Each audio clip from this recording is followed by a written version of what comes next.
But first, we got to take care of this. So let's take these flat face couplers off and let's get some new ones put on because those leak, and we're going to take care of the ones that we're going to put some new ones on it.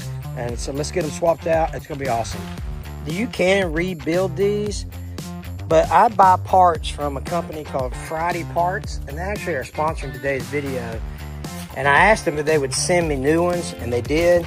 I'm telling you, if you don't use FridayParts, yeah, go check them out, FridayParts.com. They have excellent prices, and their prices are awesome, and the shipping's fast, all that stuff. I have bought and received and promoted FridayParts for, golly, a couple years now, you know, off and on. But we've always had really, really good success with them. So you want to do this while it's cold, right? So don't do it while the machine is hot. Try to get as much trash off of it as you can. Right, that one came off pretty good. It will have a little pressure in there.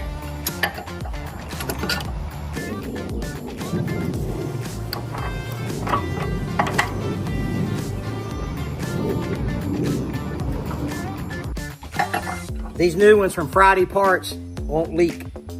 Just make sure that you use that discount code HANK5. And I appreciate them sponsoring today's video. I've really been needing these for a while. Guinea wasp or whatever they're called. Y'all see that? Just a little bit. I will top off my hydraulic system though. Main thing is you don't want to get dirt in your system. Okay, let's put on the hoses and crank it up and see if she leaks. All right, FridayParts, Hank 5 for 30 days after this video is done. Let's crank it up.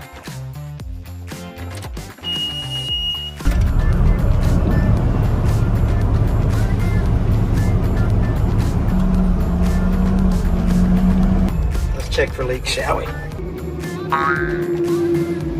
Nothing there. I think she's good. I think she's fixed.